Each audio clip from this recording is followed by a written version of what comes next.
Hello दोस्तों, नमस्कार। आप सभी का स्वागत है हमारे YouTube चैनल ज्ञान में। तो आज हम बात करेंगे यूपीएससी के पेपर की। ये हमारा यूपीएससी का 1995 का पेपर रहेगा। इससे पहले हमने दो पेपर के साथ आपके साथ डिस्कशन किया है, 1993 का पेपर और 1994 का पेपर। ये दो पेपरों के साथ क्या किया है हमने, डिस्कशन आप सभी के सामने किया था इस पेपर का। यानी कि हम इसमें जो बात कर रहे हैं वो हम बात कर रहे हैं संविधान के पेपरों की। तो संविधान में कितने क्वेश्चन यूपीएससी में एक वर्ष में पूछे जाते हैं, तो जितने भी क्वेश्चन संविधान के अंतर्गत पूछे जाते हैं यूपीएससी में, उनकी हम चर्चा करेंगे। ऐसे ही हम चर्चा करेंगे आपके इतिहास के पेपरों की, ऐसी चर्चा करेंगे भूगोल के पेपरों की, इकोनॉमिक्स के पेपरों की, सभी के सामने आपके सामने चर्चा करेंगे और देखेंगे क्या हमारे मोस्ट इंपॉर्टेंट प्रश्न बन सकते हैं। तो शुरू करते हैं आज से। हमारा 1994 और 1993 का पेपर अगर आप लोगों ने नहीं देखा है तो कृपया आप उस पेपर को देख लें। तो चलिए शुरू करते हैं। ये हमारा आज का पेपर है 1995 का पेपर। तो इसमें हम बात करेंगे संविधान के अंतर्गत तो कितने क्वेश्चन संविधान में पूछे गए, यानी कि समथिंग आपके एक पेपर में वैसे तो 12 से 13 प्रश्न हर सेट में आपके पूछे जाते हैं। ये पेपर हमारे 1993 से लेके 2022 तक पेपरों को हम करेंगे संविधान के अंतर्गत जितने भी प्रश्न पूछे गए। ऐसे हम सीरीज स्टार्ट करेंगे। अभी हम हिस्ट्री की सीरीज को स्टार्ट करेंगे जल्द ही आपके सामने। इकोनॉमिक्स को स्टार्ट करेंगे, यानी कि ये पेपर आपके लिए हमेशा बहुत ही हेल्पफुल होंगे। तो हमारा पहला प्रश्न है कि दिनेश गोस्वामी समिति का संबंध किससे था। पहला ऑप्शन है बैंक के राष्ट्रीयकरण की समाप्ति से, निर्वाचन सुधारों से, पूर्वोत्तर में उपद्रव समाप्त करने के उपाय से, या चकमा समस्या से। बात पूछा है कि हमारी जो समिति है दिनेश गोस्वामी समिति का संबंध आखिर है किससे।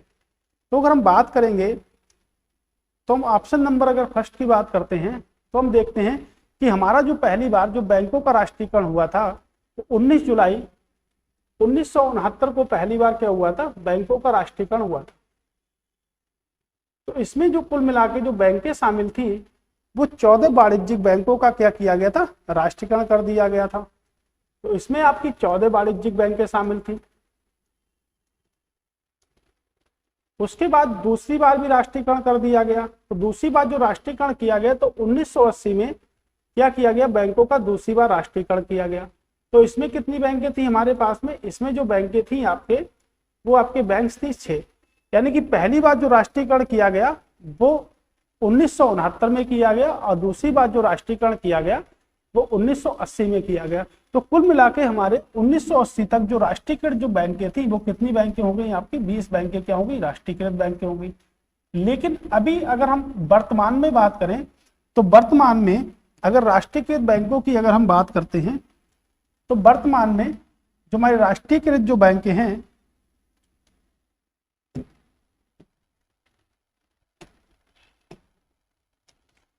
तो वर्तमान में अगर हम देखते हैं तो हमारी राष्ट्रीयकृत जो बैंकें हैं अभी वर्तमान में कितनी बैंकें हो रही हैं, 12। तो 12 जो हमारी हैं वो सरकारी क्षेत्र की बैंक है। यानी कुछ बैंकों को अभी भी क्या कर दिया गया है, शामिल कर दिया है कुछ बैंकों में। जैसे पंजाब नेशनल बैंक की अगर हम बात करते हैं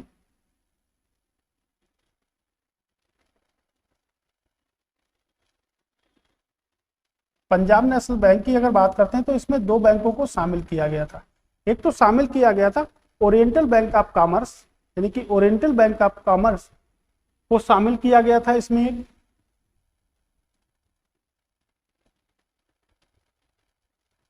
बैंक्स ऑफ कॉमर्स को शामिल किया गया था। उसके बाद शामिल किया गया था United bank of India. United bank of India को शामिल कर दिया गया था पंजाब नेशनल बैंक में। अगर हम बात करेंगे तो भारत में कई सारे बैंकों का उद्भव हुआ था, लेकिन अगर भारत का कोई सफल बैंक है तो वो पंजाब नेशनल बैंक है। तो पंजाब नेशनल बैंक की जो स्थापना हुई थी वो आपकी 1894 में हुई थी। ये आपका पूरी तरह से भारत में क्या था, एक सफल बैंक। बट अगर भारत के पहले बैंक की बात करेंगे तो बैंक ऑफ हिंदुस्तान की क्या हुई थी, स्थापना हुई थी। उसके बाद क्या था, एक आपकी केनरा बैंक है, उसमें आपका बैंक का विलय हो गया सिंडिकेट बैंक का। उसमें आपके सिंडिकेट बैंक का क्या हो गया, विलय हो गया। सिंडिकेट बैंक का क्या हो गया, आपके विलय हो गया। तो केनरा बैंक ने शामिल कर लिया सिंडिकेट बैंक को। अगर हम बात करेंगे यूनियन बैंक ऑफ इंडिया की तो यूनियन बैंक ऑफ इंडिया की अगर हम बात करते हैं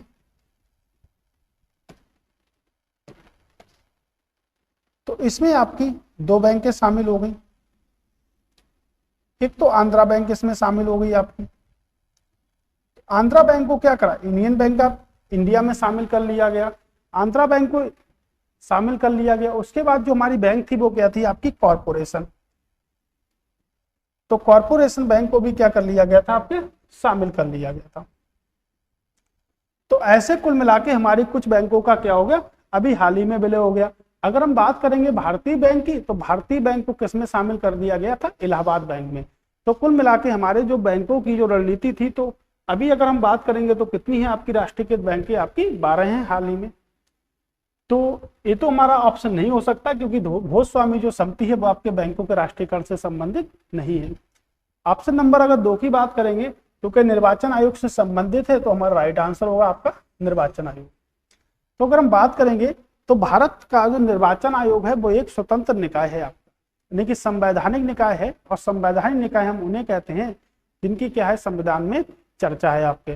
तो भारत का संवैधानिक निकाय है, भारतीय संविधान के भाग नंबर 15 के तहत क्या किया गया है, इसको शामिल किया गया है।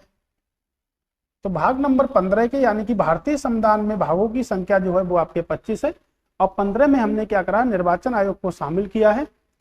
और अनुच्छेद की अगर हम बात करेंगे तो अनुच्छेद आपके 324 से 329 तक हमारे क्या हैं, आपके निर्वाचन से संबंधित अनुच्छेद हैं। अगर हम मतदान की आयु की बात करेंगे तो पहले जो मतदान की जो आयु थी वो हमारे 21 वर्ष थी, लेकिन उसको घटाकर कितना कर दिया है, 18 वर्ष कर दिया है। तो मतदान की आयु 21 वर्ष से घटाकर कितनी कर दी है, 18 वर्ष कर दी है। तो जब आयु को घटाया गया था तो आपका 61वां संविधान संशोधन 1988 को ये दर्जा प्राप्त था, यानी कि 1989 से क्या हुआ था, लागू कर दिया गया था इसको। तो अगर बात करेंगे तो 21 वर्ष से घटाकर 18 वर्ष कर दी गई। इस समय जो प्रधानमंत्री थे वो हमारे क्या थे, राजीव गांधी क्या थे, इस समय आपके प्रधानमंत्री थे। तो राजीव गांधी के समय में क्या था, जो आयु थी हमारी मतदान करने की 21 वर्ष से घटाकर कितनी कर दी गई, 18 वर्ष मतदान करने की आपकी आयु को कर दिया गया था। तो दूसरा प्रश्न हमारा क्या है, राइट आंसर हो गया, यानी दूसरा जो ऑप्शन है वो हमारा ठीक आंसर है। तो दिनेश गोस्वामी जो संबंधित है वो आपके निर्वाचन आयोग से संबंधित है। चलते हैं अगले प्रश्न की ओर। तुम्हारा अगला प्रश्न है कि निम्नलिखित में से किसका भारत के संविधान में तो स्पष्ट उल्लेख नहीं है पर परंपरा के स्वरूप में पालन किया जाता है। यानी क्वेश्चन हमसे बोल रहा है कि संविधान में स्पष्ट रूप से उल्लेख नहीं है बट परंपरा के रूप में वह व्यक्ति क्या करता है, उसका पालन करता है। तो ऑप्शन है आपके, वित्त मंत्री निम्न सदन का सदस्य होना चाहिए। अगर निम्न सदन की यहां से बात करेंगे तो निम्न सदन आपके लोकसभा को कहते हैं। तो निम्न सदन हम किसको कहते हैं, तो निम्न सदन हम कहते हैं लोकसभा को। अगर हम बात करेंगे दूसरे को, प्रधानमंत्री यदि निम्न सदन में बहुमत खो देता है तो उसे त्यागपत्र देना चाहिए। साथियों हम बात करेंगे मंत्रिपरिषद में भारत के सभी भागों का प्रतिनिधित्व होता है। अपनी पदावधि की समाप्ति से पूर्व भी राष्ट्रपति 8वीं चलती है और वीडियो री एग्जाम जो आता है वो। अगर हम बात करेंगे तो निम्न सदन की यहाँ पर जो बात करते हैं वो हमारा क्या है, लोकसभा। लोकसभा एक अस्थायी सदन है जिसका जो कार्यकाल होता है वो आपका 5 वर्षों का होता है, और लोकसभा का इलेक्शन लड़ने के लिए हमको जो आयु चाहिए होती है वो आपकी 25 वर्ष चाहिए होती है। सबसे पहली कंडीशन है कि व्यक्ति क्या होना चाहिए, भारत का नागरिक होना चाहिए। तो जो प्रधानमंत्री यदि क्या खो देता है, यदि प्रधानमंत्री निम्न सदन में बहुमत खो देता है तो वो क्या करेगा, परंपरा के अनुसार जो होगा वो क्या करेगा, त्यागपत्र देगा। मान लीजिए किसी कैबिनेट में प्रधानमंत्री अपने पद से इस्तीफा दे देता है तो जितनी कैबिनेट होगी उन सभी को क्या देना पड़ेगा, इस्तीफा देना पड़ेगा। ये तो पॉइंट नंबर 1 की बात हो गई। अरे पॉइंट नंबर अगर हम 2 की बात करेंगे, यदि कैबिनेट में से कोई मंत्री, अगर कैबिनेट में से कोई मंत्री इस्तीफा दे देता है तो क्या होता है कि कैबिनेट में मंत्री का पद भरने के लिए प्रधानमंत्री क्या है, स्वतंत्र है। तो प्रधानमंत्री जो है वो कैबिनेट में अगर मंत्री कोई इस्तीफा दे देता है तो उसका पद भरने के लिए स्वतंत्र है, यानी कि 6 महीने के अंदर उसका क्या पद को मेंशन कर दिया जाएगा वहां पे। लेकिन अगर हम बात करेंगे कि यदि प्रधानमंत्री कैबिनेट पद से या अपने इस्तीफा दे देता है अपने पद से, तो क्या पूरी कैबिनेट को इस्तीफा देना पड़ेगा? तो बिल्कुल सही बात है। अगर प्रधानमंत्री इस्तीफा देता है तो पूरी की पूरी कैबिनेट को क्या देना पड़ेगा, इस्तीफा देना पड़ेगा। तो यही हमारा रूल नंबर 2 भी था। अगर मंत्री इस्तीफा देता है तो प्रधानमंत्री, इसके लिए फ्रीडम है, प्रधानमंत्री को लिबर्टी है कि हम दे सकते हैं इस्तीफा को, और इस्तीफा दे सकता है मंत्री तो उसकी जगह पर कोई नया मंत्री को क्या कर सकते हैं, यानी कि ला सकते हैं सदन में। तो निम्न सदन की यहाँ पे जो बात हो रही है वो आपकी क्या है, उसकी बात हम करेंगे तो लोकसभा। तो लोकसभा एक अस्थायी सदन है जिसको भंग किया जा सकता है। मंत्रिपरिषद में भारत के सभी भागों का प्रतिनिधित्व होता है, बिल्कुल राइट बात है हमारी। यानी कि जो मंत्रिपरिषद होती है वो आपके अनुच्छेद 75(3), अगर हम बात करेंगे मंत्रिपरिषद की तो आपके 753 के अंतर्गत जो मंत्रिपरिषद होती है वो आपके किसके प्रति उत्तरदायी होती है, तो मंत्रिपरिषद जो उत्तरदायी होती है वो आपके लोकसभा के प्रति क्या होती है, उत्तरदायी होती है। तो मंत्रिपरिषद में को संवैधानिक दर्जा प्राप्त है अनुच्छेद 74 और 75 के अंतर्गत। तो एक प्रधानमंत्री की एक होती है हमारी आंतरिक कैबिनेट, जिसको हम कहते हैं किचन कैबिनेट भी बोलते हैं, या इसको हम बोल सकते हैं आंतरिक कैबिनेट। तो अगर प्रश्न कभी बनता है एग्जाम में कि आंतरिक कैबिनेट क्या होती है हमारी, तो आंतरिक कैबिनेट के बारे में समझ लीजिएगा क्या होती है। तो आंतरिक कैबिनेट में कैबिनेट मंत्री तो होते ही हैं, बट इसमें बाहरी लोगों को भी क्या किया जाता है, शामिल किया जाता है। और बाहरी लोगों में कौन शामिल हो सकते हैं, तो सभी बाहरी लोग भी शामिल हो सकते हैं। दूसरे प्रधानमंत्री के रिश्तेदार, परिवार के लोग भी क्या हो सकते हैं, आंतरिक कैबिनेट में शामिल हो सकते हैं। तो अगर प्रश्न बनता है कि आंतरिक कैबिनेट हम किसे कहते हैं, तो आंतरिक कैबिनेट के अंतर्गत प्रधानमंत्री के रिश्तेदारों को भी रखा जा सकता है, प्रधानमंत्री के पारिवारिक संबंधी लोगों को भी रखा जाता है, और बाहरी लोगों को भी रखा जाता है। तो इसमें कैबिनेट मंत्री भी आपके क्या होते हैं, शामिल होते हैं। और अनुच्छेद 75(3) के अंतर्गत अगर हम बात करेंगे तो मंत्रिपरिषद उत्तरदायी है किसके, तो मंत्रिपरिषद आपके उत्तरदायी है कैबिनेट के प्रति, यानी कि लोकसभा के प्रति क्या है, मंत्रिपरिषद उत्तरदायी है। तो इसका जो आंसर होगा वो क्या होगा आपका।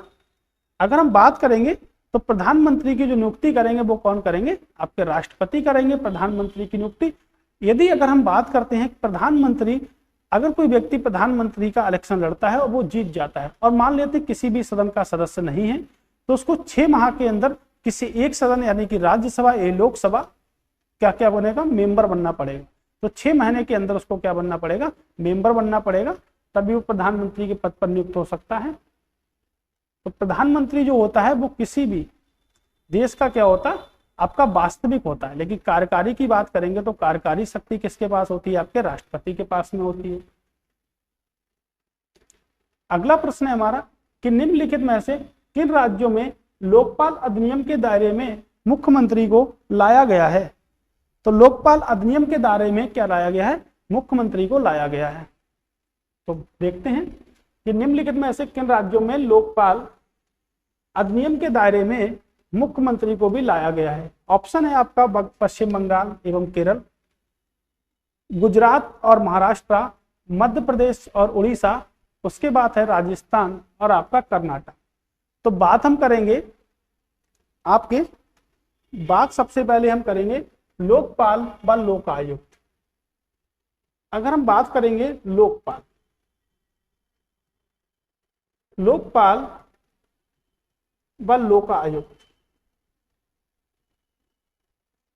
अगर देखेंगे कि लोकपाल और लोकायुक्त का शब्द किसने दिया था, तो लोकपाल व लोकायुक्त का शब्द जो दिया था वो डॉक्टर एल.एम. सिंघवी के द्वारा दिया गया था। लेकिन अगर विचार किसके मन में आया था इसको देने का, तो विचार सबसे पहले प्रस्तुत किया था अशोक कुमार सेन ने। अशोक कुमार सेन ने क्या करा, सबसे पहले विचार को प्रस्तुत किया। लेकिन परंपरा ये थी कि जब भी लोकपाल और लोकायुक्त बिल पेश किया जाता था तो उसको निरस्त कर दिया जाता था। तो सबसे पहली बार अगर हम बात करेंगे तो 1968 में सबसे पहली बार क्या करा गया था, लोकपाल बिल को क्या किया गया था, लाया गया था। और 1968 से लेके भारत में 11 बार इस बिल को पास किया गया था, लेकिन 11 बार इसको क्या मिली थी, असफलता ही मिली थी। तो 11वीं बार भी इसको असफलता मिली थी। तो यानी कि 1968 से लेके 2011 तक एक 11 बार क्या करा गया था, पारित किया गया था। तो 11 बार पारित किया गया था, लेकिन हर बार इसको क्या मिली, असफलता मिली। तो ये हमारे लिए एक मोटिवेशन भी हो सकता है कि निरंतर आप प्रयास करते रहे। अगर आप निरंतर प्रयास करते रहेंगे तो आपको कहीं ना कहीं सफलता भी मिल जाएगी। तो क्या था कि 1968 में पहली बार को पास किया गया और 2011 तक 11 बार पास किया गया, लेकिन हर बार क्या हो गया, असफल हो गया। तो हर बार असफलता थी इसके पीछे की जो कहानी थी वो क्या थी, असफलता थी। लेकिन एक आप पार्टी के एक व्यक्ति आए जिनका नाम है अन्ना हजारे। लेकिन अन्ना हजारे ने क्या करा, तो अन्ना हजारे ने क्या करा, लोकपाल और लोका आयुक्त अधिनियम को पास कर दिया था। तो अधिनियम जब पास हुआ था, लोकपाल एंड लोका आयुक्त अधिनियम 2013 क्या हो चुका था, पास हो चुका था। तो अन्ना हजारों के प्रयासों से क्या हुआ था, ये बिल जो था वो पूरी तरह से क्या हो गया था, आपका पास हो गया था। उसके बाद में ये बिल जब पास हो गया था तो 16 जनवरी 2014 को क्या हुआ था, राष्ट्रपति की इसकी सहमति हो गई और ये लागू हो गया आपके भारत में। तो पहले जो लोकपाल बने थे वो बने थे हमारे पिनाकी चंद्र घोष। तो पिनाकी चंद्र घोष जो थे वो हमारे क्या थे, पहले लोकपाल थे। तो लोकपाल जो होते हैं वो आपके केंद्र में, यानी कि एक ही भारत में लोकपाल होगा, लेकिन लोकायुक्त जो होगा वो आपके प्रत्येक राज्य में होगा। तो पहले हमारे कौन थे, पिनाकी चंद्र घोष हमारे क्या थे, पहले लोकपाल थे। उसके बाद अगर प्रश्न हमारा है कि लोका आयुक्त अधिनियम के दायरे में मुख्यमंत्री को भी लाया जाता है, तो ऐसे कौन से 2 राज्य हैं, तो इसका जो ऑप्शन होगा वो आपका क्या होगा, गुजरात और महाराष्ट्र। तो ऐसे 2 राज्य हैं आपके, गुजरात और महाराष्ट्र, जिसमें क्या है, लोकपाल के दायरे में मुख्यमंत्री को भी रखा जाता है। अगर हम बात करेंगे कि लोकपाल को सबसे पहले हम शिकायत कर सकते हैं, तो ऑनलाइन शिकायत करने वाला लोकपाल को पहला व्यक्ति कौन है आपके, तो पहला व्यक्ति है, यानी कि पहला जो राज्य बना है कि हम ओम्बड्समैन को क्या कर सकते हैं, ऑनलाइन शिकायत कर सकते हैं। तो उसके लिए जो पहला राज्य है वो आपका महाराष्ट्र बना है। ये हमारे करंट अफेयर्स का पॉइंट है, तो कृपया आप इसको ध्यान रखें। आइए बात करते हैं अगले प्रश्न की। तुम्हारा अगला प्रश्न हमसे कह रहा है कि भारत में स्थानीय स्वशासन के विषय में निम्नलिखित में से कौन सा कथन सही नहीं है।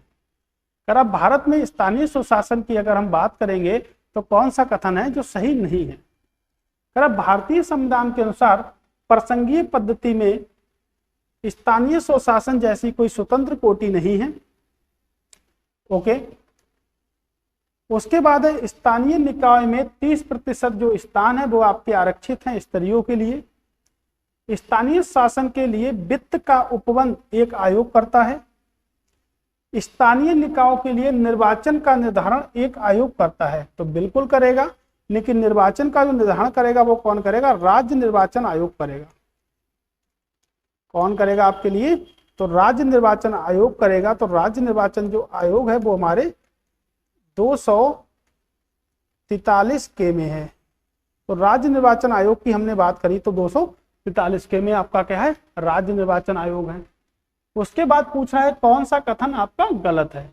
तो अगर हम भारत में स्थानीय स्वशासन की बात करेंगे तो स्थानीय स्वशासन हम उन निकाय को कहते हैं,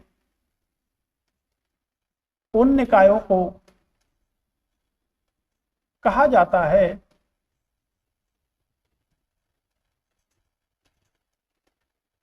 जिन्हें जनता चुनती है, ये जनता के द्वारा चुने जाते हैं। तो जो जनता के द्वारा चुने जाते हैं उनको हम क्या कहते हैं, स्थानीय निकाय की श्रेणी में उनको हम रखते हैं। अगर हम स्थानीय स्वशासन की अगर हम बात करें तो लॉर्ड रिपन जो है हमारे स्थानीय स्वशासन के क्या है, आपके जनक हैं। ये भारत के वायसराय भी थे आपके। तो इनका जो समय है 1880 से लेके 1884 तक है। इनको हम क्या कहते हैं, तो इनको हम कहते हैं स्थानीय स्वशासन का जनक। इनको हम कहते हैं स्थानीय स्वशासन का जनक कहते हैं हम इनको।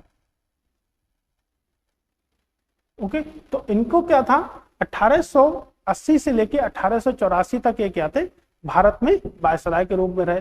इनके समय में क्या था, पहली नियमित जनगणना की गई थी 1881 में। जनगणना की अगर हम बात करेंगे तो जनगणना जो है आपके 1872 में भी की गई थी और 1881 में भी की गई थी।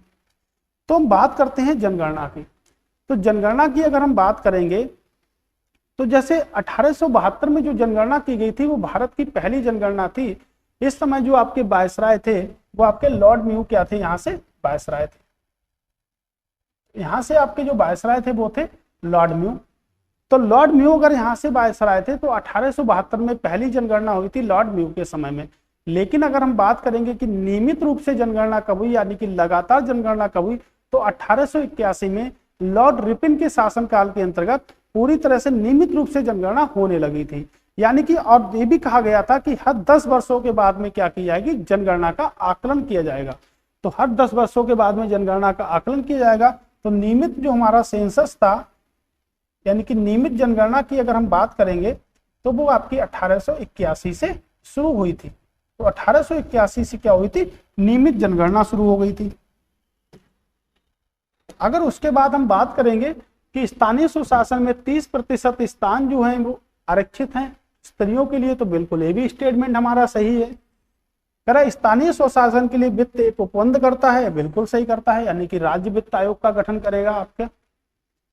उसके बाद है कि स्थानीय निकाय के लिए निर्वाचन आयोग का गठन करता है, यानी कि निर्वाचन आयोग एक आयोग का गठन करता है, तो बिल्कुल राज्य निर्वाचन आयोग का गठन करेगा। आपको मैंने पहले ही बताया था 243 के में हमारा क्या है, राज्य निर्वाचन आयोग। तो हमारा सही नहीं है, यानी कि आपका ऑप्शन जो होगा वो कौन सा होगा, तो ऑप्शन आपका जो ए होगा वो क्या होगा, हमारा सही नहीं है। ऑप्शन नंबर ए हमारा क्या होगा, राइट आंसर आपका होगा। ओके, अगले क्वेश्चन की ओर मूव करते हैं हम। आप देखिएगा कि हमारा अगला प्रश्न क्या है। अगला प्रश्न है हमारा कि निम्नलिखित में से कौन से राजनीतिक दल राष्ट्रीय राजनीतिक दल हैं। पूछ रहा है कि निम्नलिखित में से जो दल हैं उसमें से कौन सा राष्ट्रीय राजनीतिक दल है। मुस्लिम लीग, रेवोल्यूशनरी सोशलिस्ट पार्टी, भारतीय अखिल भारतीय फॉरवर्ड ब्लॉक, ये presents and workers party of India. कह रहा नीचे दिए गए कूटों में सही उत्तर का चयन कीजिए। 1, 2, 3, 2 और 4, केवल 3 या इनमें से कोई नहीं। अब बताइए क्या होगा इसका आंसर। अगर हम बात करते हैं मुस्लिम लीग की, तो मुस्लिम लीग को 1906 में स्थापित किया गया था और आगा खां प्लस सलीमुल्लाह खां ने क्या करा था, मुस्लिम लीग का गठन किया था। तो सलीमुल्लाह खां ने मुस्लिम लीग का गठन किया था। लेकिन अगर पहले अध्यक्ष की बात करेंगे तो पहले जो अध्यक्ष थे वो बाकर उल मुल्क थे। लेकिन अगर हम बात करेंगे यहां से कि मोहम्मद अली जिन्ना क्या शामिल थे प्रारंभिक सदस्यों में, तो बिल्कुल शामिल नहीं थे। तो 1973 में आपके पाकिस्तान के राष्ट्रपिता मोहम्मद अली जिन्ना क्या हुए, मुस्लिम लीग में क्या थे, शामिल नहीं थे। तो मुस्लिम लीग में 1913 में शामिल हुए। अब हमारा एक हिस्ट्री का प्रश्न भी बनता है जो आपके यूपीएससी एग्जाम में भी पूछा गया हिस्ट्री की तरफ से, कि जब मुस्लिम लीग का गठन हुआ था तो उसके प्रारंभिक सदस्यों में से कौन सा व्यक्ति शामिल नहीं था। तो ये मोहम्मद आगा खां, सलीमुल्लाह खां और आपके बकार उल मुल्क यानी शामिल थे। लेकिन मोहम्मद अली जिन्ना को 1913 में क्या करा, मुस्लिम लीग की सदस्यता मिली थी, यानी कि इन्होंने क्या करी, सदस्यता को ग्रहण किया था। अगर हम बात करेंगे कि रिवोल्यूशनरी सोशलिस्ट जो पार्टी है उसका गठन कब हुआ, अखिल भारतीय फॉरवर्ड ब्लॉक का गठन कब हुआ और प्रेजेंट्स एंड वर्कर्स पार्टी का गठन आपका कब हुआ, तो बताइए क्या होगा इसका आंसर।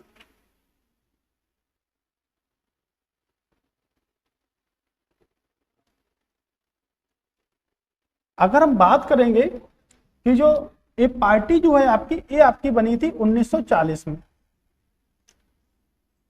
और ये पार्टी बनी थी आपकी त्रिदीप चौधरी ने इस पार्टी का गठन किया था। उसके बाद अगर हम बात करते हैं कि आपकी अखिल भारतीय फॉरवर्ड ब्लॉक की स्थापना कब हुई, तो इसकी जो स्थापना हुई थी वो हुई थी 3 मई 1939 को इसकी स्थापना हुई थी। और इसकी स्थापना में 2 लोग क्या थे, पूरी तरह से शामिल थे। एक तो थे आपके नेताजी सुभाष चंद्र बोस शामिल थे एक तो हमारे, और दूसरे जो शामिल थे इनके परम मित्र शीलभद्र याजी शामिल थे। शीलभद्र याजी जो थे वो आपके कहां से थे, वो बिहार से थे। तो शीलभद्र याजी की अगर बात करेंगे तो आपके वो कहां से थे, वो आपके बिहार से थे। तो ये दो लोगों ने गठन किया था। करप्ट प्रेजेंट्स वर्कर्स पार्टी की जो स्थापना हुई थी वो हुई थी 13 जून 1948 में। तो इसकी स्थापना हुई थी 13 जून 1948 में। तो अगर हम बात करेंगे तो आपका ऑप्शन नंबर होगा डी सही, क्योंकि इसमें कोई भी आपका राजनीतिक दल नहीं है, यानी कि इनमें से कोई नहीं। बहुत ही इंपॉर्टेंट प्रश्न था। अगर हम छोटे लेवल पे देखेंगे तो कई बार भी ये प्रश्न पूछा गया है आपके। तो ये बात हम कर रहे हैं आपके यूपीएससी एग्जाम की। तो यूपीएससी एग्जाम जो हमारा होता है वो बहुत ही टफेस्ट एग्जाम है इंडिया का, लेकिन अगर हम उसको सही से पढ़ेंगे तो क्या हो जाएगा, आराम से हमारा एग्जाम निकल सकता है। तो हमने देखा कि इसमें जो आंसर बनेगा इनमें से कोई नहीं, यानी कोई भी राजनीतिक दल नहीं है। जैसे भारतीय जनता पार्टी हो गई, भारतीय राष्ट्रीय कांग्रेस आपकी हो गई, ये सब हमारे क्या है, राजनीतिक दल हैं। अगला प्रश्न है कि यदि किसी राज्य विधानमंडल के निर्वाचन में निर्वाचित घोषित होने पर होने वाला प्रत्याशी अपनी निष्पक्ष राशि का कुछ भाग खो देता है या सभी भाग खो देता है, तो उसका अर्थ क्या है। पूछ रहा है अगर कोई विधानसभा में कोई व्यक्ति निर्वाचित होता है अब वो अपनी जमा की हुई राशि को क्या कर देता है, खो देता है, तो उसका अर्थ क्या है। अब ऑप्शन डिसाइड करेंगे कि आखिर उसका अर्थ क्या है। तो बात करते हैं ऑप्शन की। मतदान बहुत कम हुआ है, बहुसदस्यीय निर्वाचन क्षेत्र के लिए निर्वाचन था, यानी कि बहुसदस्यीय निर्वाचन क्षेत्र था। निर्वाचित प्रत्याशी को अपने निकटतम प्रतिद्वंदी पर विजय बहुत कम मतों से थी। निर्वाचन लड़ने वाले प्रत्याशियों की संख्या बहुत अधिक थी, यानी कि बहुत ही अच्छा प्रश्न है। अगर हम बात करेंगे कि जो हमारी अनुच्छेद है आपका 170, अगर हम बात करेंगे आर्टिकल नंबर 170 में क्या है आपके विधान सभा की संरचना है। तो विधानसभा की संरचना की बात करेंगे तो आपके अनुच्छेद नंबर 170 के अंतर्गत आती है। अगर हम कहेंगे कि विधानसभा की संरचना होती कैसे है, तो अधिकतम कितने सदस्य होंगे विधानसभा में, 500। अगर न्यूनतम सदस्यों की बात करेंगे तो न्यूनतम सदस्य कितने होंगे आपके, 60 सदस्य क्या होंगे, न्यूनतम सदस्य होंगे। ये हमारी विधानसभा की क्या हुई, संरचना हुई। तो अगर हम बात करेंगे तो इसका जो सही आंसर होगा, निर्वाचन लड़ने वाले प्रत्याशियों की संख्या क्या थी, बहुत कम थी। तो बहुत कम नहीं थी, बहुत ज्यादा अधिक थी, यानी कि बहुत ज्यादा क्या थी, अधिक थी। Okay,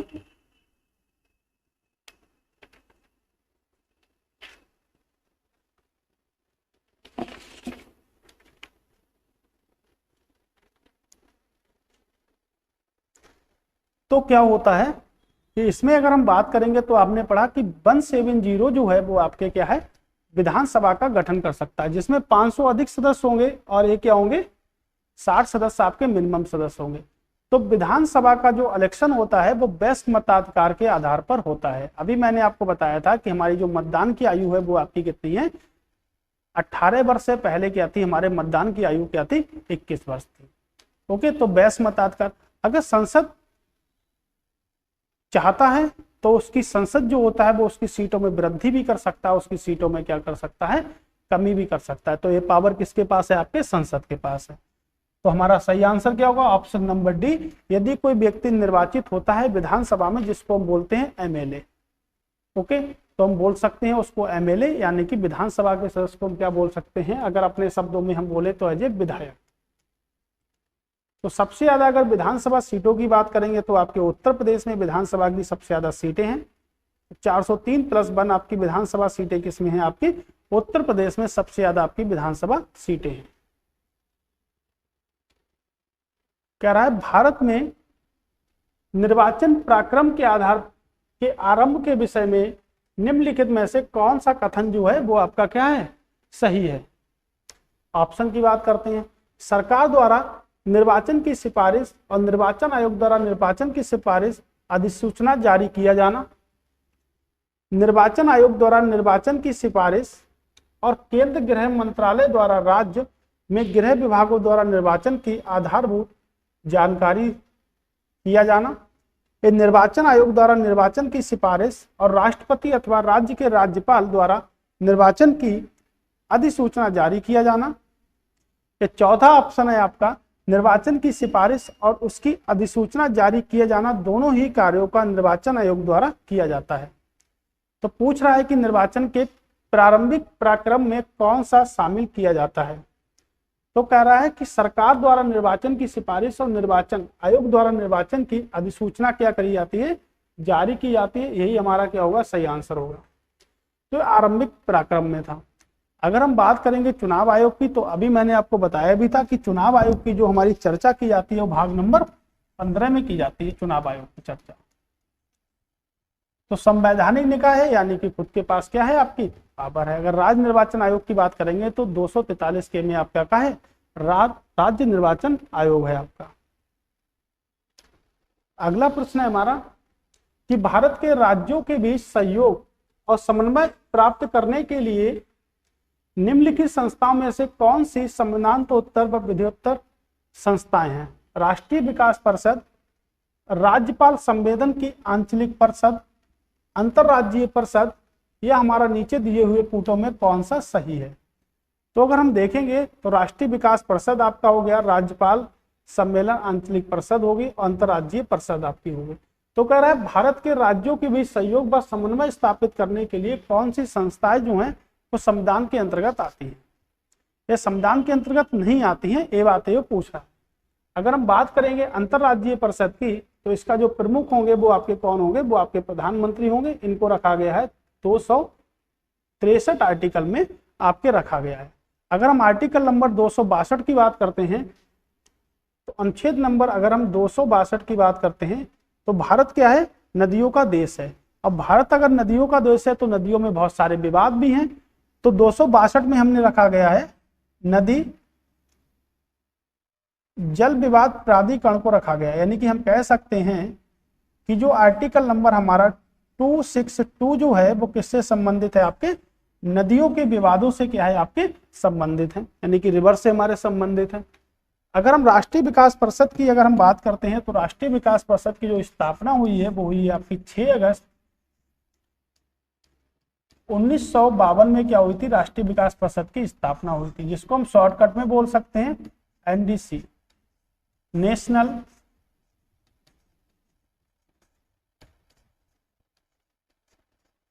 development council. तो नेशनल डेवलपमेंट काउंसिल बोल सकते हैं। अगर हम बात करेंगे के शांतानम की, तो के शांतानम ने क्या कहा था, इसको सर्वोच्च मंत्रिपरिषद की संज्ञा दी थी। इसको सर्वोच्च मंत्रिपरिषद की क्या करी थी, उपमा प्रदान की थी, यानी कि संज्ञा प्रदान की थी। तो सर्वोच्च मंत्रिपरिषद के नाम से क्या कहा था, एनडीसी को कहा था सर्वोच्च मंत्रिपरिषद। अब अगर हम बात करते हैं कि इसका पदेन अध्यक्ष कौन होता है, तो पदेन अध्यक्ष कौन होते हैं, प्राइम मिनिस्टर ऑफ इंडिया, यानी कि प्रधानमंत्री हमारे क्या होते हैं, इसके पदेन अध्यक्ष होते हैं। इसमें सभी राज्यों के मुख्यमंत्री भी शामिल होते हैं, केंद्र शासित प्रदेशों के लोग भी शामिल इसमें होते हैं, यानी कि जो हमारे प्रशासक होते हैं वो शामिल होते हैं।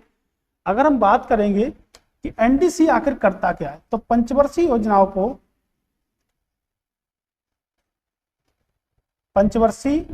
योजनाओं को क्या करता था, मंजूरी प्रदान करता था। तो पंचवर्षीय योजनाओं को मंजूरी प्रदान करता था। अगर हम पंचवर्षीय योजनाओं की बात करेंगे कि भारतीय संविधान में हमने पंचवर्षीय योजनाओं को कहां से ग्रहण किया है, तो भारतीय संविधान में हमने जो पंचवर्षीय योजना ली है वो आपके रूस, यानी कि सोवियत संघ रूस से हमने क्या करा है, पंचवर्षीय योजनाओं का कॉन्सेप्ट को हमने क्या करा है, ग्रहण किया है। और अगर हम पूछते हैं कि पहली जो पंचवर्षीय योजना थी वो कब चली थी, तो 1951 से लेकर 1956 ये पहली पंचवर्षीय योजना थी। दूसरी की बात करेंगे तो 56 से आपकी 61, ये आपकी दूसरी थी। और अगर हम बात करेंगे तीसरी की, तो 1961 से लेकर 1966 ये क्या थी, हमारी तीसरी पंचवर्षीय योजना थी। अगर हम ओवरऑल यहीं से बात फिर से करते हैं कि पहली पंचवर्षीय योजना जो थी वो किस पे आधारित थी, तो कृषि पे आधारित थी। और यहां से अगर बात करते हैं 1961 की पंचवर्षीय योजना की बात करते हैं, तो ये आपके औद्योगिक यानी कि इंडस्ट्रियल एरिया पर आपके आधारित थी। और उसके बाद अगर बात करेंगे तो एक खाद्यान्नों से आपके क्या थी, संबंधित थी। इसी पंचवर्षीय योजना में क्या था, हरित क्रांति की शुरुआत भी हुई थी। तो हरित क्रांति की शुरुआत जो हुई थी वो 1965 और 66 में हुई थी। उसके बाद क्या था, 1966 से लेके 1969 तक पहला योजना अवकाश था, यानी कि यहाँ पर बहुत सारा अकाल पड़ा था, तो इस समय कोई भी योजना चालू नहीं करी गई थी। उसके बाद चौथी अगर योजना की बात करेंगे तो 1969 से क्या हुई, 74 तक आपकी चौथी पंचवर्षीय योजना की शुरुआत की थी। लेकिन हाल ही में क्या हुआ था, 1 जनवरी 2015 को क्या किया गया था, जो भी हमारी पंचवर्षीय योजनाओं का जो कॉन्सेप्ट था उसको क्या कर दिया गया था, उसकी जगह पर एक आयोग को लागू कर दिया गया था जिससे हम कहते हैं नीति आयोग। तो अंतिम जो पंचवर्षीय योजना थी वो 2012 से 2017 तक चली। उसके बाद जो पंचवर्षीय योजना थी वो क्या हो गई, पूरी तरह से समाप्त हो गई। तो एनडीसी की जो स्थापना हुई है वो क्या है आपकी 6 अगस्त 1952 को एनडीसी बन गया। तो इसका सही आंसर होगा आपका ऑप्शन नंबर 1 और ऑप्शन नंबर 2, यानी कि पहला ऑप्शन क्या होगा, आज राइट आंसर होगा आपका। ओके,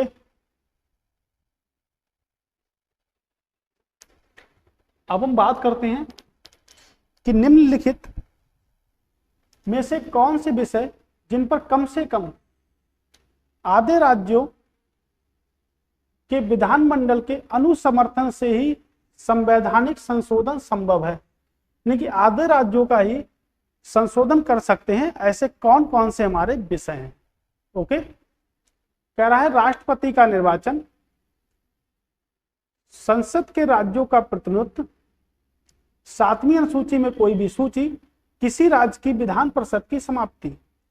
तो कह सकते हैं कि अनुसमर्थन के द्वारा ही क्या कर सकता है, संविधान संशोधन संभव है। तो बताइएगा क्या होगा हमारा आंसर।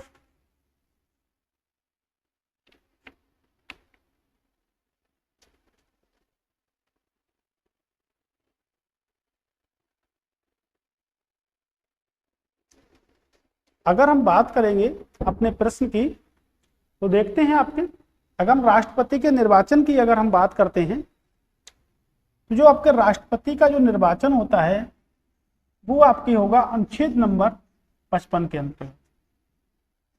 अनुच्छेद नंबर 55 के अंतर्गत राष्ट्रपति का निर्वाचन होगा, जिसमें क्या होगा, संसद के दोनों सदनों के वोट डालेंगे, संसद के दोनों सदनों के निर्वाचित सदस्य क्या करेंगे, वोट डालेंगे। उसके बाद राज्य विधायिकाओं के, जिसमें क्या है, विधानसभा है, के वोट डालेंगे, लेकिन निर्वाचित सदस्य वोट डालेंगे विधायिकाओं के। और दिल्ली व पांडिचेरी के जो निर्वाचित सदस्य होंगे वो क्या करेंगे, वोटिंग करेंगे।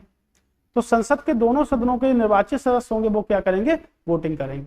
ओके, ये तो हमारा कॉन्सेप्ट हो गया। तो अनुच्छेद नंबर 55 की हमने जो बात की है वो क्या करे हैं कि अनुच्छेद नंबर 55 के अंतर्गत राष्ट्रपति का चुनाव हम कर सकते हैं।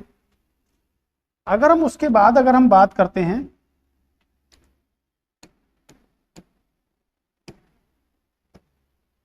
उसके बाद है संसद में राज्यों का प्रतिनिधित्व, 7वीं अनुसूची में कोई भी सूची। अगर हम बात करेंगे भारतीय संविधान में आपकी एक 7वीं अनुसूची, यानी कि भारतीय संविधान में सूचियों की जो संख्या है वो आपके कुल मिला के है 12, जिसमें आपकी एक 7वीं अनुसूची भी आती है। तो 7वीं अनुसूची में 3 सूचियों का उल्लेख है। अगर हम 7वीं अनुसूची की बात करेंगे तो इसमें आपके 3 सूचियों का उल्लेख है, संघ सूची, राज्य सूची और आपके समवर्ती सूची। 3 सूचियों का उल्लेख है, जिसको हम भारतीय संविधान के अनुच्छेद नंबर 246 के अंतर्गत क्या करते हैं, शामिल कर सकते हैं। इसमें कहा गया है केंद्र व राज्यों के बीच शक्तियों का क्या करा गया, विभाजन किया है। तो इसमें हमने कुछ सब्जेक्टों को भी रखा है, जैसे डिफेंस की अगर हम बात करेंगे तो शुरू करते हैं और देखते हैं। राज्य सूची की बात करेंगे तो एग्रीकल्चर को हमने राज्य सूची में रखा है, और शिक्षा हमारा कैसी सूची का विषय है, जो समवर्ती सूची का विषय है। तो इसमें देखिए दोस्तों, मैंने मेरा यहाँ पर OBS ओपन कर लिया है और OBS में जैसा कि आप देख सकते हो यहाँ पर मैंने मेरा विंडो कैप्चर डिवाइस ऑन कर लिया है, जो कि है मेरा वेबकैम। अब दोस्तों आप डिस्प्ले कैप्चर भी यूज कर सकते हो इसी चीज में, या फिर विंडो कैप्चर या फिर वीडियो कैप्चर भी इसमें एप्लीकेबल है। अब वीडियो कैप्चर हम इसलिए कर रहे हैं क्योंकि वीडियो कैप्चर में आपको काफी अच्छे से समझ में आएगा कि क्या डिफरेंसेस हो रहे हैं, क्योंकि काफी सारे कलर्स वीडियो कैप्चर में इन्वॉल्व होते हैं। तो चलिए देखते हैं किस तरीके से ये फिल्टर्स अप्लाई करने हैं, मतलब ये कलर करेक्शन करना है। तो यहाँ पर देखिए वीडियो कैप्चर डिवाइस पे आपने जाना है, उसके बाद राइट क्लिक करना है। राइट क्लिक करने के बाद यहाँ पर देखिए फिल्टर्स है, फिल्टर्स पे क्लिक कर देना है। फिल्टर्स में देखिए आपने ऐड करना है कलर करेक्शन और इसे कर देना है ओके। अब देखिए यहाँ पर कलर करेक्शन में आपको नजर आ रहा होगा दोस्तों कि ये सारा का सारा अभी डिफॉल्ट सेटिंग्स में है।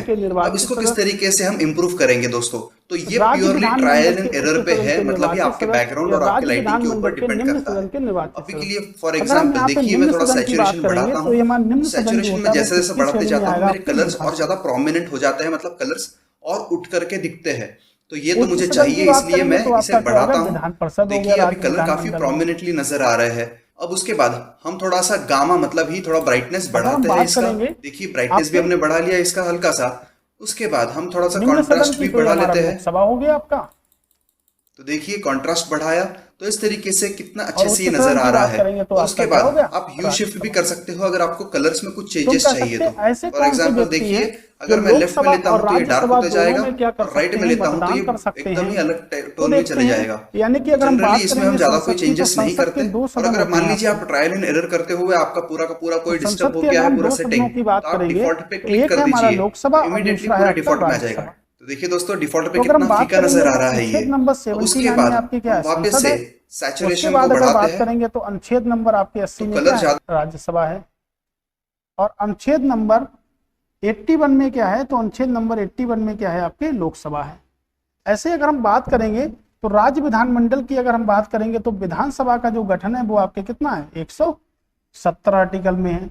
अगर विधान परिषद की बात करेंगे तो विधान परिषद का गठन कैसे है आपके, तो विधान परिषद की अगर हम गठन की बात करेंगे तो 171 में है।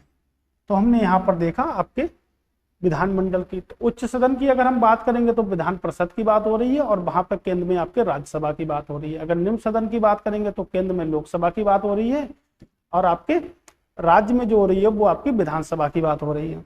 तो ऐसे कुल सदस्य होते हैं राज्य विधानमंडल के। जो निम्न सदन के जो सदस्य होते हैं वो दोनों में क्या कर सकते हैं, वोटिंग कर सकते हैं। तो मतदान करने का अधिकार आपको पता है, मतदान करने का अधिकार हमारा कानूनी अधिकार है। ओके, तो जो निम्नलिखित में से किसको वोट डालने का हक है, तो भाई ऑप्शन नंबर डी के जो व्यक्ति होते हैं ना उनको हर जगह वोट डालने का हक है। आप ये ध्यान रखें, इंपॉर्टेंट प्रश्न है आपके लिए। अगर हम बात करेंगे तो लोकसभा के अध्यक्ष जो होता है लोकसभा के सदस्यों में से ही चुना जाता है। यानी कि लोकसभा का जो अध्यक्ष होता है वो लोकसभा के सदस्यों में से ही चुना जाता है। ओके, तो लोकसभा का जो अध्यक्ष होता है उसके जो चुनाव की जो तारीख निर्धारित की जाती है वो किसके द्वारा की जाती है, राष्ट्रपति के द्वारा की जाती है। तो 2 पॉइंट याद रखें, लोकसभा का अध्यक्ष लोकसभा के सदस्यों में से ही चुना जाता है, और लोकसभा के जो अध्यक्ष की जो डेट होती है वो राष्ट्रपति निर्धारित करते हैं। यानी कि लोकसभा का अध्यक्ष के चुनाव के लिए राज्य निर्वाचन आयोग की कोई प्राथमिकता नहीं होती है। तो राज्य निर्वाचन आयोग किसका निर्वाचन आयोग कराते हैं, तो संसद के सभी जितने भी सदन होते हैं दोनों का कराते हैं।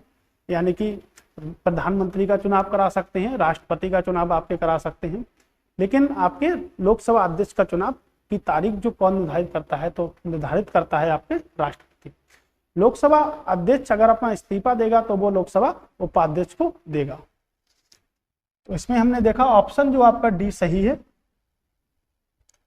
तो हमने अभी तक के प्रश्नों को देखा है यहां से, तो आप ध्यान रखिएगा प्रश्नों में। अगला प्रश्न है हमारा कि भारत के निम्नलिखित राज्यों में से किसमें अब तक विधान परिषद नहीं है, यद्यपि संविधान अधिनियम 1956 में उसके लिए उपबंध था। प्रश्न तो अच्छा है लेकिन वन लाइनर क्वेश्चन है। भारत के निम्नलिखित में से राज्यों में किसमें अब विधान परिषद नहीं है, यद्यपि जब संविधान अधिनियम 1956 आया था तब क्या था, उपबंध था। यानी कि कह रहा है तब थी लेकिन अब नहीं है। तो आप बताइएगा क्या होगा ऑप्शन, महाराष्ट्र, बिहार, कर्नाटक या आपके मध्य प्रदेश। अगर हम बात करेंगे, अभी हमने पढ़ा था अनुच्छेद नंबर, आप ध्यान से समझिएगा इस प्रश्न को, अनुच्छेद नंबर 171 में क्या है, विधान परिषदों का गठन है या विधान परिषदों की क्या है संरचना।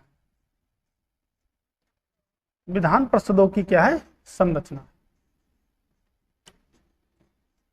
तो विधान परिषद के कैसे हम संरचना करेंगे विधान परिषद की, तो विधानसभा की जो संरचना है वो अनुच्छेद नंबर 170 के अंतर्गत है।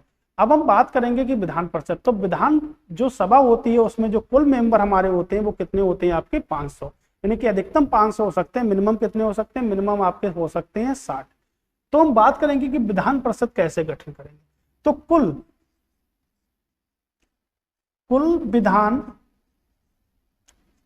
सभा के सदस्यों का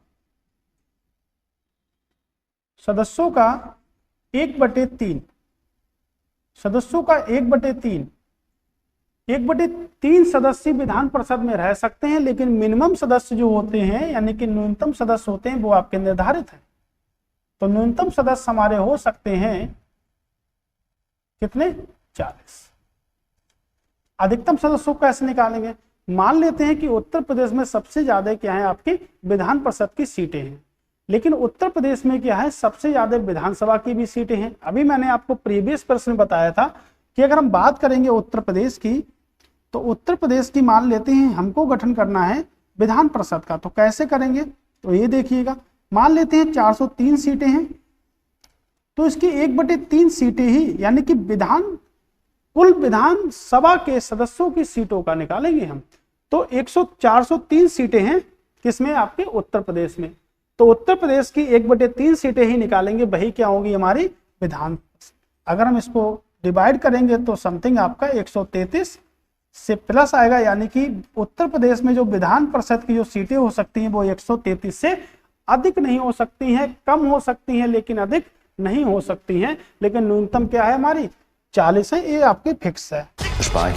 उसके बाद हम बात करते हैं संशोधन के तहत घटा सकते हैं, बढ़ा सकते हैं। तो विधान परिषद की बात करेंगे तो भारत के hey guys, welcome back to my channel. So guys कैसे हो सारे, आई होप आप लोग हमेशा की तरफ बढ़िया ही होंगे। सो गाइस आज के ट्यूटोरियल में हम स्किन स्मूथ करना आपको सिखाएंगे, वो भी स्टेप बाय स्टेप, बहुत ही बारीकी से मैंने आप। तो वो आखिर 6 राज्य आखिर है कौन कौन से, तो सबसे पहले बात करेंगे उत्तर प्रदेश।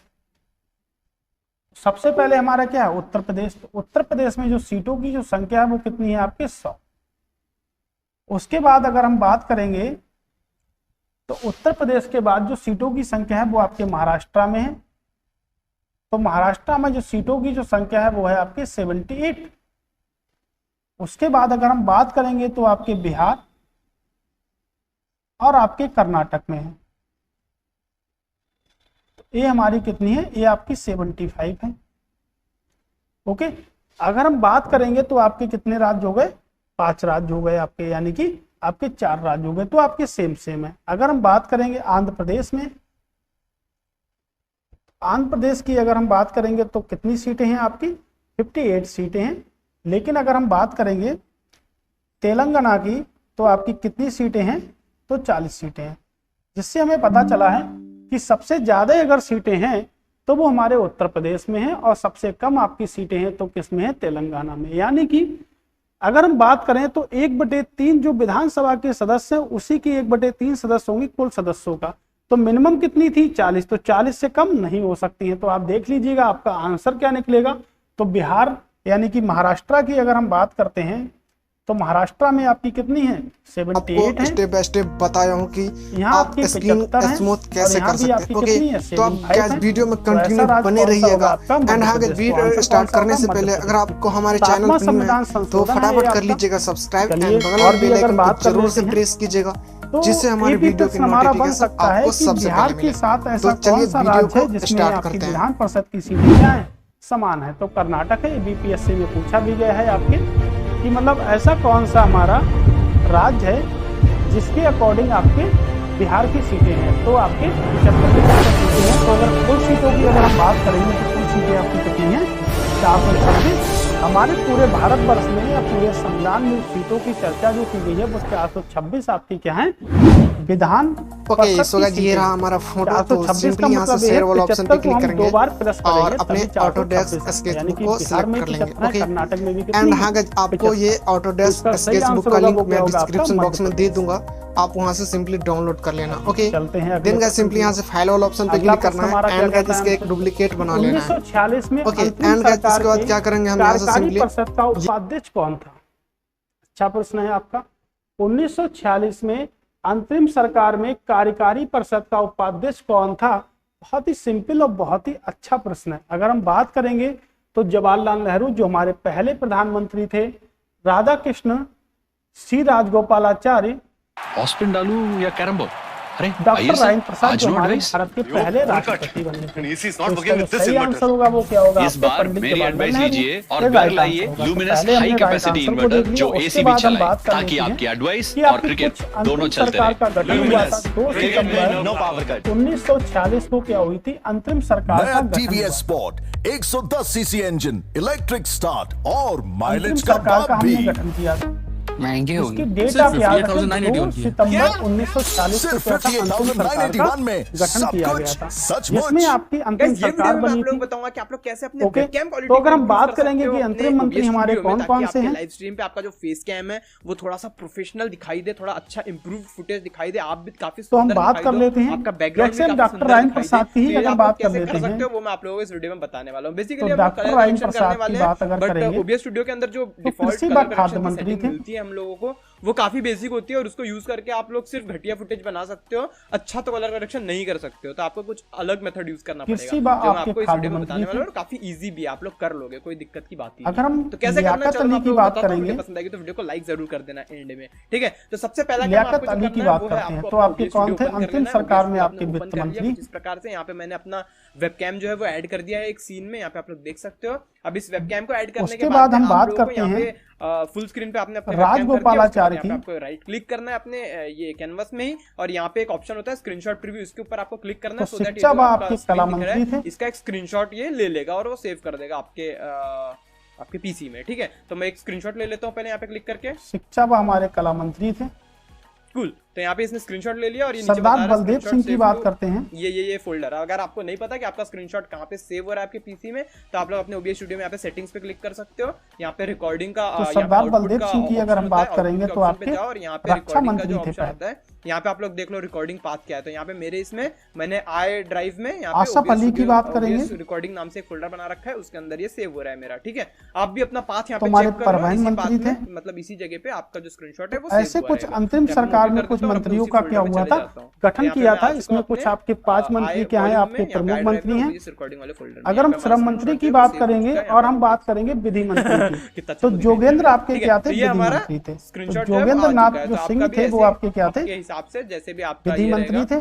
फेस कैम आपका वेबकैम, उस हिसाब से आपका ये रिकॉर्डिंग आ जाएगा स्क्रीनशॉट। उसके बाद में आपको जाना है अपने ब्राउजर में और अपने ब्राउजर में आपको ये वेबसाइट पे आना है photopia.com। अगर हम देखेंगे तो इसमें आपके डॉक्टर बीआर अम्बेडकर का नाम नहीं है। जब ये लिस्ट ये जाती है यानी कि अंतरिम कैबिनेट का जब गठन होता है अपने पीसी में तो जो आपके प्रधानमंत्री यानी कि जो कार्यकारी होते हैं, जो हमारे प्रधानमंत्री होते हैं, पंडित जवाहरलाल नेहरू जो थे, वो महात्मा गांधी के सामने लिस्ट को क्या करते हैं? प्रस्तुत करते हैं। तो देखते हैं महात्मा गांधी की एक व्यक्ति क्या है इसमें मिसिंग है, जिसके नाम क्या है? हमारे बाबा साहेब अम्बेडकर की अगर हम बात करेंगे तो बाबा साहेब अम्बेडकर जो है हमारे क्या थे? मिसिंग थे। तो जब नेहरू जी ने लिस्ट को दिया था तो महात्मा गांधी ने ये बात कही थी कि नेहरू जी ये जो लिस्ट है ना स्वतंत्र भारत की लिस्ट है, ये आप और हमारी जनता की लिस्ट नहीं है, यानी कि स्वतंत्र भारत की क्या है लिस्ट है। इसमें कानून मंत्री के तर्ज पर शामिल किया जाए डॉक्टर बीआर अम्बेडकर को। तो भारत के पहले कानून मंत्री यानी कि स्वतंत्र भारत की जब पहली कैबिनेट का गठन किया गया था तो उसमें कानून मंत्री के रूप में जो व्यक्ति शामिल हुए थे वो आपके थे डॉक्टर बीआर अम्बेडकर। तो कानून मंत्री के रूप में जो व्यक्ति शामिल हुए थे उन्हें हम क्या कहते हैं? उन्हें हम कहते हैं डॉक्टर बीआर अम्बेडकर। तो डॉक्टर बीआर अम्बेडकर कानून मंत्री के रूप में पहली बार शामिल हुए थे। 1951 में इन्होंने क्या दे दिया? अपने कानून मंत्री के पद से इस्तीफा दे दिया था हिंदू कोड बिल के कारण। ओके, तो ये हमारी पहली अंतरिम सरकार थी। 2 सितंबर 1946 को क्या थी? हमारी अंतरिम सरकार थी। अगला प्रश्न है हमारा कि भारतीय संविधान के अनुच्छेद 156 में उपबंध है कि राज्यपाल अपने पद ग्रहण की तारीख से 5 वर्ष की अवधि तक पद धारण करेगा। बिल्कुल सही बात है कि निम्नलिखित में से कौन सा निष्कर्ष निकाला जा सकता है?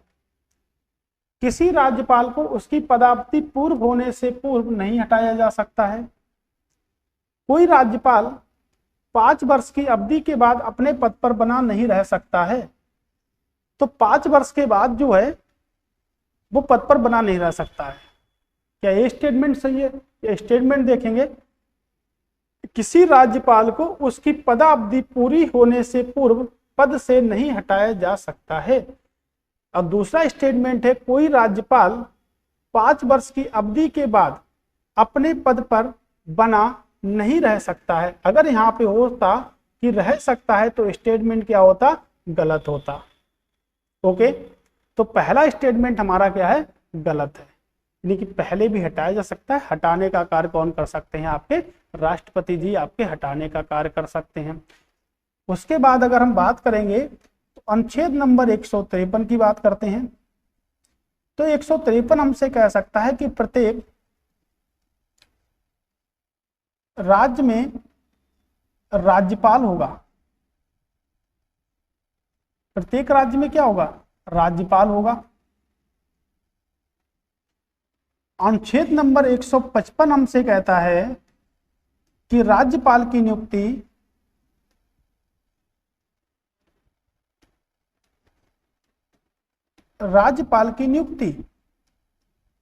कौन करेंगे? राष्ट्रपति करेंगे। तो राज्यपाल की नियुक्ति कौन करेंगे? राष्ट्रपति करेंगे। बिल्कुल राइट बात है। तो राज्यपाल की जो नियुक्ति करेंगे वो कौन करेंगे? आपके राष्ट्रपति करेंगे। उसके बाद अगर हम बात करते हैं तो अनुच्छेद नंबर आपका जो 156 की अगर हम बात करेंगे तो जो राज्यपाल होगा, राज्यपाल जो होंगे वो राष्ट्रपति के प्रसाद पर्यंत पद धारण करेंगे। और यही स्टेटमेंट हमको बताता है कि राष्ट्रपति राज्यपाल को कभी भी हटा सकता है। तो इसलिए आपका स्टेटमेंट क्या है? पहला, कि नहीं हटाया जा सकता है। तो यही स्टेटमेंट क्या है? हमारा गलत है। तो ऑप्शन नंबर ए हमारा क्या है? राइट आंसर है। उसके बाद अगर हम बात कर सकते हैं तो अनुच्छेद 161 की बात करते हैं। तो राज्यपाल की क्षमादान की शक्ति, राज्यपाल के क्षमादान की शक्ति। अनुच्छेद 213 की बात करेंगे तो 213 की अगर हम बात यहां से करते हैं,